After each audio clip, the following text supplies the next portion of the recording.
नमस्कार मित्रों, आइए हिंदी साहित्य सुधा चैनल पर आपका एक बार फिर स्वागत है। आज हम कक्षा 10 उत्तर प्रदेश माध्यमिक शिक्षा परिषद इलाहाबाद द्वारा एनसीईआरटी पैटर्न पर आधारित कक्षा 10 के विद्यार्थियों के लिए हिंदी विषय से दूसरा पाठ आपका है तुलसीदास। तुलसीदास जी के द्वारा लिखा गया पहला शीर्षक है धनुष भंग। धनुष भंग प्रसंग से आज हम व्याख्या भाग लेकर प्रस्तुत हुए हैं। तो आइए देर न करते हुए पाठ की ओर चलते हैं। देखते हैं दोस्तों, सबसे पहला दोहा है आपका। उदित उदयगिरि मंच पर रघुबर बाल पतंग, बिकसे संत सरोज सब हर से लोचन भृंग। प्रस्तुत दोहे में रूपक अलंकार है। उदित उदयगिरि मंच पर, उदयगिरि अर्थात गिरि यानी पर्वत, उदय जहाँ पर उदय होता हो, क्या सूर्य, ऐसे मंच पर। दोस्तों रूपक अलंकार में मैंने परिभाषा अलंकार की भी दी है और इसका वीडियो अलग से बनाया हुआ है, आप उसमें से समझ सकते हैं। तो यहाँ रूपक अलंकार में क्या होता है, नाटक की तरह से पात्र हो जाते हैं। वास्तव में जैसे हम कहते हैं चरण कमल बंदो हर राई, तो चरण कमल के सदृश हो जाते हैं तुलना उपमा अलंकार में, लेकिन रूपक में क्या होता है, चरण को ही कमल मान लिया जाता है। तो यहाँ उदित उदयगिरि मंच पर, जैसे ही उदयांचल रूपी मंच पर रघुबर बाल पतंग, बाल माने छोटे बच्चे, पतंग माने सूर्य का, यानी रामचंद्र रूपी छोटे सूर्य का उदय होता है, वैसे ही क्या होता है, विकसे संत सरोज सब, संत रूपी कमल खिल जाते हैं, तथा हर्षे लोचन भृंग, लोचन माने नेत्र, भृंग माने भंवरे अर्थात नेत्र रूपी भ्रमर, हर्षित हो जाते हैं, प्रसन्न हो जाते हैं। पूरा अर्थ समझते हैं। तुलसीदास जी कहते हैं, जैसे ही उदयांचल रूपी मंच पर प्रभु श्री राम रूपी बाल सूर्य का आगमन होता है, वैसे ही संत रूपी कमल खिल जाते हैं और उनके नेत्र रूपी भ्रमर प्रसन्न हो जाते हैं। तो जैसे प्रातः काल के समय में सूर्य उदयांचल पर्वत पर आता है तो कमल खिलते हैं और भंवरे मंडराने लगते हैं, वैसे ही जैसे श्री रामचंद्र जी मंच पर आते हैं, वैसे ही वहाँ पर संत लोग प्रसन्न हो जाते हैं और उनके नेत्र इधर उधर एक दूसरे को देखने लगते हैं। ये भाव ये है। तो आगे क्या होता है, रूपक अलंकार पुनः अगली पंक्तियों में भी है। निर्पन केरी आशा निशिनासी, वचन नखत अवली न प्रकाशी। निर्पन अर्थात राजा, राजा कौन से, केरी अर्थात की, आशा निशि, आशा रूपी रात्रि, नासी अर्थात नष्ट हो गई। राजा की आशा रूपी रात्रि समाप्त हो गई। कौन से राजा, राजा जनक की। तो वचन नखत अवली न प्रकाशी, अवली माने होता है समूह, प्रकाशी माने प्रकाश, न माने नहीं, न प्रकाशी नहीं प्रकाशित हो रहे हैं। तो राजा की आशा रूपी रात्रि नष्ट हो गई तथा लोगों के वचन रूपी नक्षत्र प्रकाशहीन हो गए। भाई वहां पर राजा आशा लगाए बैठे हुए थे कि धनुष कौन तोड़ेगा कौन नहीं तोड़ेगा, मेरी पुत्री का विवाह अर्थात सीता का विवाह किसके साथ होगा। तो आशा लगी हुई थी कि अब धनुष कौन तोड़ सकता है कौन नहीं तोड़ सकता, तथा लोगों में बातें हो रही थी कि अब कोई धनुष नहीं तोड़ पाएगा, कोई कहता था कि अब धनुष टूट जाएगा। तो ये सारे जो बातें थी वो नक्षत्रों की तरह से प्रकाशहीन हो गई थी। अगली पंक्ति है, मानी महिप कुमुद सकुचाने। मानी का मतलब होता है अभिमानी या घमंडी, महिप माने राजा, कुमुद माने कुमुदनी की तरह से, सकुचाने माने संकुचित हो गए अर्थात शर्माने लगे। प्रातः काल में प्यारे बच्चों कुमुदनी जो होती है वो सकुचाने लगती है अर्थात संकुचित होने लगती है। ठीक वैसे ही जो घमंडी राजा थे जो धनुष को नहीं उठा पाए थे वो राजा शर्माने लगते हैं। तथा कपटी भूप उलूक लोकाने, कपटी राजा जो थे वो उल्लुओं की तरह से इधर उधर छिपने लगे थे। जिन राजाओं में कपट था कि किसी प्रकार से साम दाम दंड भेद से धनुष को तोड़ दिया जाए, तो वो राजा उल्लुओं की तरह से छिपने लगे थे।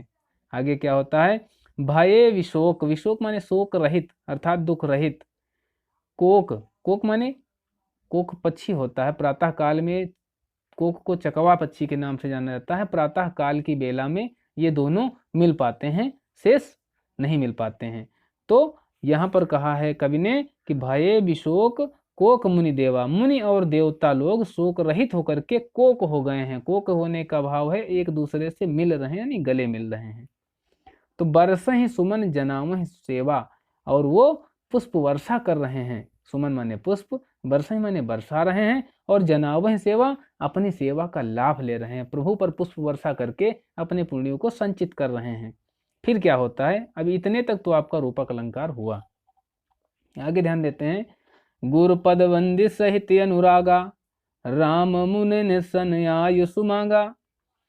प्रभु श्री रामचंद्र जी गुरु के चरणों की, पद माने चरणों की, वंदे माने वंदना करके, सहित अनुरागा बड़े ही अनुराग अर्थात प्रेम के साथ गुरु के चरणों की वंदना करते हैं, और राम मुनि ने सन आयुष मांगा, और वहां पर उपस्थित मुनियों से, सन माने से, आयुष मांगा, आज्ञा मांगते हैं। धनुष भंग करने के लिए जब प्रभु चलते हैं तो पहले गुरु के चरणों की बड़े ही प्रेम के साथ वंदना करते हैं तथा वहां पर उपस्थित मुनियों से आज्ञा मांगते हैं। फिर कैसे चलते हैं, सहज ही चले सकल जग स्वामी। सहज माने सहज भाव से, चले माने मंच की ओर चलते हैं, सकल जग स्वामी संपूर्ण लोकों के पालनहार उस समय बड़े ही सहज भाव से मंच की ओर बढ़ते हैं। मत मंजु बर कुंजरगामी, मानो कोई मतवाला हाथी, जैसे कोई मतवाला हाथी अपने मार्ग को जाता है। मत मत माने मतवाला, मंज माने सुंदर, वर माने श्रेष्ठ, कुंजरगामी हाथी चल रहा हो, जैसे कोई सुंदर श्रेष्ठ मतवाला हाथी चल रहा हो। फिर क्या होता है, चलत राम सब पुर नर नारी, पुलक पूरे तन भये सुखारी। जब राम मंच की ओर चलते हैं तो उनके चलते समय पुर माने नगर के नर नारी अर्थात स्त्री और पुरुष, पुलक पूरी तन, प्रभु राम को देख करके उनका शरीर पुलकित हो जाता है, रोमांचित हो जाता है, और वे सब क्या होते हैं, भये सुखारी, सुख का अनुभव करने लगते हैं, सुखी हो जाते हैं। फिर क्या कहते हैं, वही गांव के नगर के लोग क्या करते हैं, बंदी पितर सुर सुकृत संभारे। पितर माने पुरखों को, बंदी माने याद करते हैं, वंदना करते हैं। बंदी पितर अपने पूर्वजों को की वंदना करते हैं, सुर देवताओं की वंदना करते हैं, और सुकृत संभारे, संभारे का अर्थ होता है याद करना, सुकृत माने पुण्यों को, अपने पूर्वजों तथा देवताओं की वंदना करते हैं और अपने पुण्यों का स्मरण करते हैं, और कहते हैं कि जो कुछ पुण्य प्रभाव हमारे, हे प्रभु यदि हमारे पुण्यों का कुछ प्रभाव हो तो शिव धन मृणाल की नाई, तो रहूं राम गणेश गोसाई। तो शिव धनु, तब यह शिव धनुष मृणाल अर्थात कमल की नाल की, नाई माने तरह से, तो रहूं राम श्री रामचंद्र जी तोड़ दें, गणेश गोसाई, हे गणेश जी, हे गोसाई देवता, यदि हमारे पुण्यों का कुछ प्रभाव हो तो इस शिव धनुष को श्री रामचंद्र जी कमल की नाल की तरह तोड़ दें। तो आइए पूरा अर्थ एक बार समझते हैं, उसके बाद अगले पद्यांश की ओर चलते हैं। तुलसीदास जी कहते हैं कि जैसे ही मंच रूपी उदयांचल पर श्री रामचंद्र रूपी बाल सूर्य का आगमन होता है, वैसे संत रूपी कमल खिल जाते हैं तथा उनके नेत्र रूपी भ्रमर हर्षित हो जाते हैं, इधर उधर मंडराने लगते हैं। राजा की आशा रूपी रात्रि नष्ट हो जाती है तथा वहां पर उपस्थित लोगों के बोल नक्षत्रों के समूह की तरह प्रकाशहीन हो जाते हैं। अभिमानी राजा कुमुदनी की तरह से, या अभिमानी राजा कुमुदनी की तरह सकचाने लगते हैं, शर्माने लगते हैं। कपटी राजा उल्लू की तरह छिपने लगते हैं। देवता और मुनि शोक रहित होकर के एक दूसरे से गले मिल रहे हैं तथा श्री राम पर पुष्प वर्षा करते हुए सेवा का लाभ ले रहे हैं। श्री रामचंद्र जी गुरु के चरणों की वंदना बड़े ही प्रेम के साथ करते हैं तथा वहां पर उपस्थित मुनियों से आज्ञा प्राप्त करते हैं, और सहज भाव से इस प्रकार चलते हैं जैसे कोई श्रेष्ठ सुंदर हाथी अपने मार्ग पर जा रहा हो। राम के चलते समय नगर के स्त्री और पुरुष राम को देखकर बड़े ही आनंदित हो जाते हैं तथा सुख का अनुभव करते हैं। वे सब अपने पूर्वजों और देवताओं को स्मरण करते हैं तथा अपने पुण्यों को याद करते हैं, और कहते हैं कि यदि हमारे पुण्यों का कुछ प्रभाव हो तो हे प्रभु राम, हे प्रभु गणेश, हे प्रभु गोसाई, तो श्री रामचंद्र जी इस शिव की धनुष को कमल की नाल की तरह तोड़ डालें। तो आइए आगे चलते हैं और अगले पैराग्राफ की ओर पढ़ते हैं। अब वहां पर उपस्थित श्री रामचंद्र जी को सीता जी जब देखती हैं तो क्या होता है, राम ही प्रेम समेत लखी सकिन समीप बुलाए, और सीता मातु स्नेह बस बचन कहीं बिलखाई। बिलखाई अर्थात होता है बिलखते हुए या रोते हुए। सीता मातु अर्थात सीता जी की माता। देखिए जब रामचंद्र जी मंच की ओर पहुंचते हैं तो सीता जी की माता की क्या दशा है, कैसी स्थिति है, उनकी कैसी मनोदशा है, इस दोहे में उसका वर्णन किया गया है। तुलसीदास जी कहते हैं कि राम ही प्रेम समेत लखी श्री रामचंद्र जी को बड़े ही प्रेम के साथ देख करके, लक्ष्य अर्थात देख करके, सखीन समीप बुलाए। सीता जी की माता अपनी सखियों को अपने पास बुला लेती हैं और सीता मातु स्नेह बस, स्नेह बस, स्नेह के वश में होकर के, प्रेम के वश में होकर के राम को देखती हैं, इनकी ओर मोहित हो जाती हैं और इनके प्रेम में वशीभूत हो जाती हैं। तो अपनी सखियों को बुलाकर क्या कहती हैं? सीता मातु स्नेह बस, वचन कहें बिलखाए। बिलखाए अर्थात रोते हुए, बिलखते हुए अपनी सखियों से वचन कहने लगती हैं, कुछ बात कहने लगती हैं। अब देखते हैं आगे क्या होता है। सीता जी की माता कहती हैं, सखी सब कौतुक देख निहारे, जेऊ कहावत ही तू हमारे। सखी सब कौतुक, कौतुक माने होता है तमाशा, देख निहारे देखने वाले हैं, जेऊ माने जो लोग, कहावत हितु, हितु माने हितैषी, हमारे माने हमारे। सीता जी की माता कहती हैं, हे सखी, यहाँ पर सभी लोग केवल तमाशा देखने वाले हैं, जितने भी लोग हमारे हितैषी हैं वे सब तमाशा देखने के लायक हैं। को न बुझाई कहाई गुरु पाही। हे सखियों, कोई जा करके इस बालक को समझा नहीं सकता है। कहाँ गुरु पाही, इनके गुरु से जा करके कोई कह नहीं सकता है। ए बालक अस हठ भल नाही। ए अर्थात इस बालक, अर्थात बालक को, असी ऐसी हठ भल नाही, ऐसी हठ नहीं करना चाहिए। सीता जी की माता कहती हैं कि ए सखियों, कोई जा करके इनके गुरु के साथ या इनके गुरु को समझा नहीं सकता है कि इस बालक को ऐसी हठ नहीं करना चाहिए। ए बालक असी हठ भल नाही, इस बालक को, इस राम को ऐसी हठ नहीं करनी चाहिए। और क्या कहती हैं सीता जी की माता? क्या कहती हैं कि रावण वान छुआ नहीं छापा। रावण, वान, वान माने बलवान, छुआ नहीं चापा। अरे यहाँ तक तो रावण भी आया था और वह महाबली था, उसने धनुष को छुआ तक नहीं। हारे सकल भूप करि दापा, दापा माने घमंड या अहंकार। यहाँ पर आए हुए सभी राजाओं का घमंड नष्ट हो गया। और सो धनु राज कुंवर कर देही, सो धन, वह धनुष, और इस छोटे से राजकुंवर का ये शरीर। अरे ये तो, इसके शरीर को देखकर ऐसा लगता है जैसे बाल मराल की मंदर लेही, जैसे किसी छोटे हंस के बच्चे को मंदरांचल उठाने के लिए कह दिया जाए, छोटे से हंस के बच्चे को मंदरांचल पर्वत उठाने को कह दिया जाए या उठाने की कोशिश करे। तो भूप सयानप सकल सिरानी, सखी विधि गति कथु जाति न जानी। सीता जी की माता कहती हैं, ए सखियों, भूप अर्थात राजा की, राजा जनक के विषय में कह रही हैं। सयानप अर्थात चतुराई, सकल माने संपूर्ण, सिरानी अर्थात ठंडी हो गई। कहती हैं राजा का सारा सयानापन ठंडा हो गया। हे सखी, विधिगति कछु जात न जानी। हे सखी, विधाता के द्वारा की गई स्थिति को, विधाता की गति को कौन जान सकता है। तो बोली चतुर सखी मृदुबानी। इतने समय में एक चतुर सखी आती है और वह कहने लगती है बड़े ही मृदुल स्वभाव से, मृदु वाणी, मृदु माने कोमल, सुंदर, प्रिय वाणी, वाणी बोलती है। क्या कहती है? तेजवंत लघु गनई नरानी। तेजवान पुरुषों को कभी छोटा नहीं समझना चाहिए। वह सखी आती है, बोली चतुर सखी मृदुबानी, तेजवंत लघु गनई नरानी। कहा, हे सखी, हे रानी, जो लोग तेजवान होते हैं उनको छोटा नहीं समझना चाहिए। तो आइए अगली पंक्ति को ओर चलते हैं।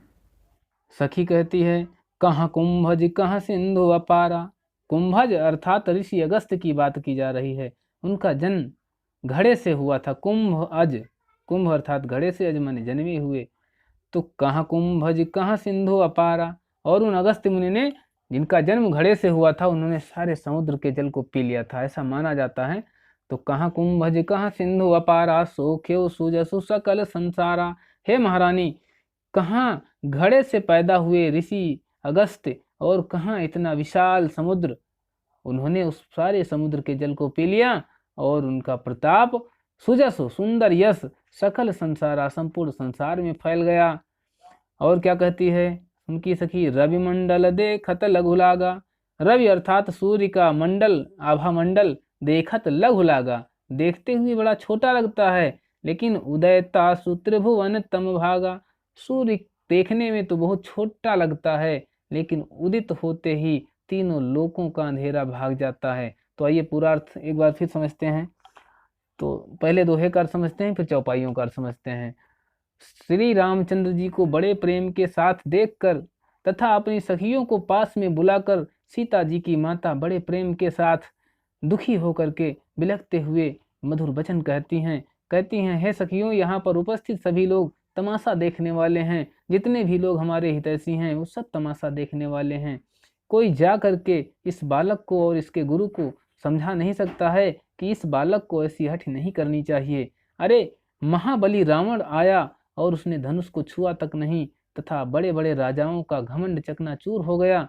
और यह धनुष, यह विशालकाय धनुष और ये छोटा सा राजकुमार का शरीर, इसे देखकर तो ऐसा लगता है जैसे किसी छोटे से हंस के बच्चे को मंदरांचल उठाने की बात की जाए।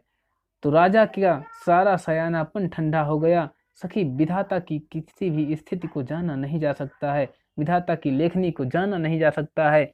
दुखी हो जाती हैं तब उनकी एक चतुर सखी रानी से कहती है कि हे रानी, तेजवान लोगों को छोटा नहीं आंकना चाहिए या तेजवान लोगों की गणना छोटे से लोगों से नहीं करनी चाहिए। कहाँ घड़े से उत्पन्न महर्षि अगस्त्य, जिन्होंने समुद्र को सोख लिया था और जिनका यश सारे संसार में फैल गया था, तथा हे महारानी, सूर्य का आभामंडल देखने में कितना छोटा लगता है, लेकिन सूर्य के उदित होते ही तीनों लोक का अंधेरा भाग जाता है।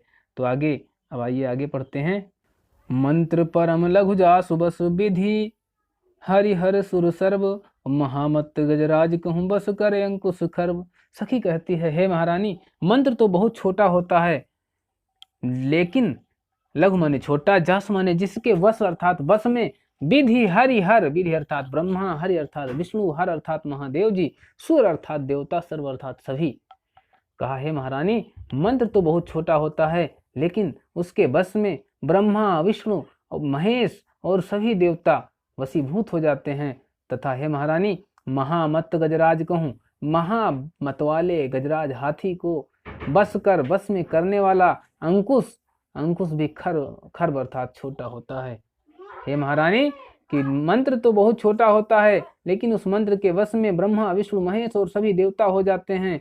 महामत वाले हाथी को बस में करने के लिए अंकुश भी छोटा होता है। इसलिए हे महारानी, छोटे लोगों को छोटा नहीं आंकना चाहिए। सखी और आगे कहती है कि काम कुसुम धनु सायक लीन है, सकल भुवन अपने बस कीन है। काम अर्थात कामदेव ने, कुसुम अर्थात पुष्पों के, धनु अर्थात धनुष, सायक अर्थात बाण, लीन है अर्थात ले लिए थे। कामदेव जी ने अपने हाथों में पुष्प के धनुष और बाण ले लिए थे, लेकिन फिर भी उन्होंने सकल भुवन अपने वश कीने, सभी भुवनों को, 14 भुवन होते हैं बच्चों, तो उन्होंने अपने पुष्प रूपी धनुष और बाण से 14 भुवनों को अपने वश में कर लिया था। इसलिए देवी तजो संशय अस जानी, भंजब धनुष राम सुन रानी। हे देवी, ऐसा मान करके अपने संशय अर्थात शंका को तजय अर्थात त्याग दीजिए। देवी तजिए संशय अस जानी, हे देवी, हे महारानी, ऐसा जान करके, ऐसा मान करके अपनी शंका का त्याग कर दीजिए और ये मान लीजिए कि भंजब धनुष राम सुनि रानी, कि राम इस धनुष को तोड़ देंगे। भंजब अर्थात भंजब माने तोड़ देंगे। किसको तोड़ देंगे? अर्थात धनुष को तोड़ देंगे। फिर क्या होता है? सखी वचन सुनि भय परतीति, सखी के वचन को सुन करके रानी के हृदय में विश्वास उत्पन्न हो जाता है। मिटा विषाद बढ़ी अति प्रीति, विषाद अर्थात दुख, उनका दुख समाप्त हो जाता है और राम के प्रति उनका प्रेम बढ़ जाता है। अब देखिए इधर क्या होता है, श्री रामचंद्र जी को जब सीता जी देखती हैं तब कैसा होता है। तब राम ही बिलो कि वै देही, सब हैं हृदय बिनवती जेहि तेहि।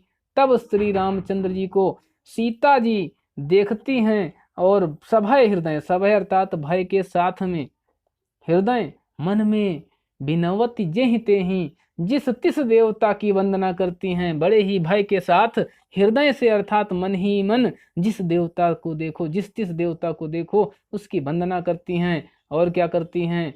मन ही मन मनाओ यकुलानी, हो प्रसन्न महेश भवानी। मन ही मन मनाओ कुलानी, व्याकुल हो जाती हैं और मन ही मन मनौती मानती हैं कि हो प्रसन्न महेश भवानी। महेश अर्थात शिव जी, भवानी अर्थात माता पार्वती, कि हे प्रभु भोलेनाथ, हे माता पार्वती, आप प्रसन्न हो जाइए। करहूँ सफल आपन सेवकाई। हे गौरी माता, हे माँ पार्वती, आप मेरे द्वारा की गई सेवा को सफल कर दीजिए। और कर हित हरहूँ चाप गरुआई, मेरा हित कर दीजिए और मेरा हित करके क्या कर दीजिए, हरहूँ माने हरण कर लीजिए, चाप माने धनुष की, गरुआयु माने वजन को। तो मेरा हित करते हुए इस चाप के वजन को, इस धनुष के वजन को हर लीजिए, अर्थात इस धनुष के वजन को कम कर दीजिए। और क्या करती हैं सीता जी, कहती हैं गणनायक वरदायक देवा, आज लगे कीन्ही तू सेवा। गणनायक अर्थात हे गणों के नायक प्रभु गणेश, वरदान देने वाले देवता, यदि मैंने आज लगे, आज तक कीन्ही तू सेवा, मैंने तुम्हारी सेवा की हो तो बार बार विनती सुन मोरी। हे प्रभु, हे गजानन, हे वरदायक, मेरी बार बार विनती सुन लीजिए। मैं बार बार आपसे यही विनती करती हूँ कि करहूँ चाप गुरुता यति थोरी, कि आप सब लोग कृपा करके चाप अर्थात इस धनुष की, करहूँ माने कर दीजिए, गुरुता माने वजन को, अति माने अत्यधिक, थोरी अर्थात थोड़ा। अर्थात हे प्रभु, आप लोग कृपा करके इस धनुष की वजन को बहुत थोड़ा कर दीजिए। फिर क्या होता है आगे देखते हैं। देखि देखि रघुवीर तन सुर मनाव धर धीर, भरे बिलोचन प्रेम जल पुलकावली शरीर। देख देख रघुवीर तन सुर मनाव धर धीर। सीता जी क्या करती हैं, श्री रामचंद्र जी की ओर बार बार देखती हैं, उनके शरीर को बार बार देखती हैं, तथा सुर अर्थात देवताओं को मनाव माने मनाती हैं, धरि धीर धैर्य धारण करके बड़े ही प्रेम के साथ देवताओं को मनाती हैं। भरे बिलोचन प्रेम जल, बिलोचन माने नेत्रों में, प्रेम जल प्रेम का जल अर्थात प्रेम आंसू आ जाते हैं। और पुलकावली शरीर, उनका शरीर पुलकित हो जाता है, रोमांचित हो जाता है। क्या करती हैं, नीके निरखी नयनि भरी शोभा। नीके निरखी बहुत ही भली प्रकार से नेत्रों भर करके अर्थात नजर भर करके प्रभु श्री राम को देखती हैं। फिर क्या होता है, पितुपन सुमिर बहुरी मन शोभा। पितु अर्थात पिता के द्वारा किए गए, पन अर्थात प्रण, सुमिर याद करके, बहुरी माने दोबारा, मन क्षोभा मन में क्षोभ उत्पन्न हो जाता है, मन में दुख उत्पन्न हो जाता है। तो पहले तो बड़े ही प्रेम के साथ खूब श्री रामचंद्र जी को देखती हैं, दोबारा श्री अपने पिताश्री के द्वारा किए गए प्रण को याद करके मन दुखी हो जाता है। सीता जी विचार करती हैं कि आहा तात दारुणी हठ ठानी। अरे तात अर्थात पिताजी ने दारुण बड़ी ही दुखदाई, दुख देने वाली हठ ठानी, हठ को ठान लिया है। और समुझत नहीं कछु लाभ न हानि, वो कुछ लाभ और हानि के विषय में नहीं समझते हैं। इस समय सीता जी विचार करती हैं कि सचिव समय सिख दे न कोई, ऐसे समय में कोई मंत्री भी सीख देने वाला नहीं है। और बुद्ध समाज बड़ा अनुचित होई। यहाँ पर जो विद्वान लोग बैठे हुए हैं, बुद्धिमान लोग बैठे हुए हैं, बुद्ध समाज बड़ा अनुचित होई। यहाँ पर जो बुद्धिमानों का समाज बैठा हुआ है, ये बहुत ही अनुचित समाज है, क्योंकि कोई कुछ कह नहीं रहा है। सीता जी पुनः मन में विचार करती हैं और कहती हैं, कहाँ धन कुल सिंह चाहि कठोरा। कहाँ धन कुल सह माने वज्र की तरह से, कहाँ यह धनुष वज्र की तरह कठोर, और कहाँ श्यामल मृदुगात किशोरा, और कहाँ ये श्याम वर्ण वाले कोमल शरीर वाले किशोर अर्थात किशोरावस्था के। तो विधि के ही भांति धरऊं धीरा। सीता जी विचार करती हैं और कहती हैं, हे ब्रह्म, हे विधाता, मैं किस प्रकार से अपने हृदय में धैर्य को धारण करूं। शिरस सुमन कन बेधय हीरा। कहीं छोटा सा सुमन माने पुष्प, बेधय हीरा हीरे को बेध सकता है, कहीं कोमल पुष्प हीरे को बेध सकता है। तो ऐसा सीता जी विचार करती हैं और कहती हैं, सकल सभा कै मति भय भोरी। भोरी अर्थात भ्रष्ट हो गई है। सीता जी कहती हैं, यहाँ पर उपस्थित संपूर्ण सभा की बुद्धि भ्रष्ट हो गई है। अब मोहि शंभु चाप गति तोरी। हे शंभु चाप, शंभु चाप अर्थात हे शिव जी के धनुष, अब मोहि माने मैं, गति तोरी तुम्हारी गति में, तुम्हारी स्थिति में, तुम्हारी शरण में आती हूँ। कहती हैं, यहाँ पर उपस्थित समस्त सभा की मति अर्थात बुद्धि भ्रष्ट हो गई है। हे शिव धनुष, अब मैं तुम्हारी शरण में आती हूँ। तो आप क्या करो, निज जड़ता लोगन पर डारी। अपनी जड़ता को, जड़ता अर्थात स्थिरता को लोगन पर डारी, लोगों पर डाल दो। अर्थात अपनी गुरुता को लोगों पर डाल दो, अपने वजन को लोगों पर छोड़ दो। और हो ही हरहूँ रघुपति ही निहारी, और श्री रामचंद्र जी की ओर देख करके हल्के हो जाओ। ऐसा सीता जी मन में विचार करती हैं और मन ही मन शिव धनुष से निवेदन करती हैं। तुलसीदास जी कहते हैं, अति पर तापसी मन माही, लौ निमेष जुग सय समझाही। तुलसीदास जी कहते हैं कि ऐसी स्थिति में, परिताप अर्थात दुख, सीता जी के हृदय में बहुत ही दुख है। लव निमेष, लव अर्थात समय, निमेष पलक झपकाने का, जुग सय 100 युगों के, समर्था समान जाही अर्थात व्यतीत हो रहा है। सीता जी के हृदय में बड़ा ही दुख है, उनका एक एक पल 100 युगों के समान व्यतीत हो रहा है। तो आइए पूरा अर्थ समझते हैं। तुलसीदास जी कहते हैं कि श्री रामचंद्र जी को देख देख कर सीता जी उनके शरीर को देखकर देवताओं को मनाती हैं, मनौती मानती हैं। उनके नेत्रों में प्रेमाश्रु भर जाते हैं तथा उनका शरीर पुलकित हो जाता है। भली प्रकार से अपने नेत्रों से प्रभु राम की शोभा को देखकर पुनः दोबारा अपने पिता के द्वारा किए गए प्रण को याद करके सीता जी के मन में बहुत दुख होता है। वह विचार करती हैं कि अरे मेरे पिताजी ने तो बहुत ही दुखदाई हट ठान ली है।